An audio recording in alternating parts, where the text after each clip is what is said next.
Everyone keeps asking me one question. Can macOS Tahoe really run on an unsupported Mac? Especially one with a T1 or T2 chip? Well, today, I'm not only going to answer that question, I'm also going to give you a quick sneak peek at macOS Tahoe actually running on an unsupported Mac. With working graphics, metal acceleration, Wi-Fi, audio, camera, touch bar, graphics switching, and battery power management.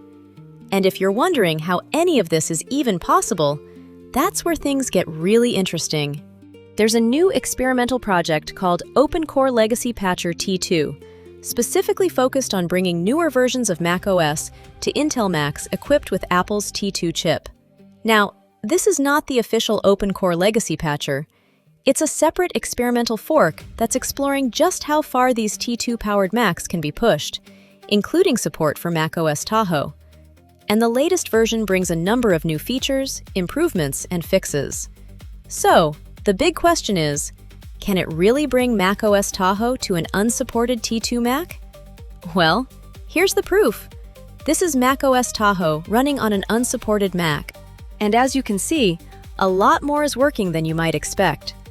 We have graphics acceleration, metal, Wi-Fi, audio, touch bar support, graphics switching, battery power management, and even external displays working.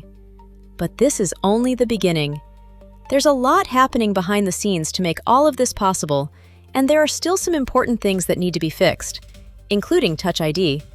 And that's exactly what I'll be exploring in the next part of this series. I'll show you how this project works, how to set it up, and how to install macOS Tahoe on a compatible T2 Mac, step by step.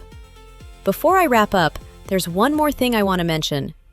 A big thank you to the OpenCore Legacy Patcher T2 developers for making this project possible. I'm also really grateful to Mateo, one of my longtime subscribers and now a good friend, who has been actively testing this project and sharing some incredibly valuable insights and findings with me. I'll definitely be taking a much deeper look at this project and sharing more useful information with you in an upcoming video. For now, just keep in mind that OpenCore Legacy Patcher T2 is still an experimental alpha project, so this is definitely not something I'd recommend treating as a production-ready solution just yet. But if you have a T2 Mac and you're curious to see just how far this project has come, stay tuned. This is just the beginning.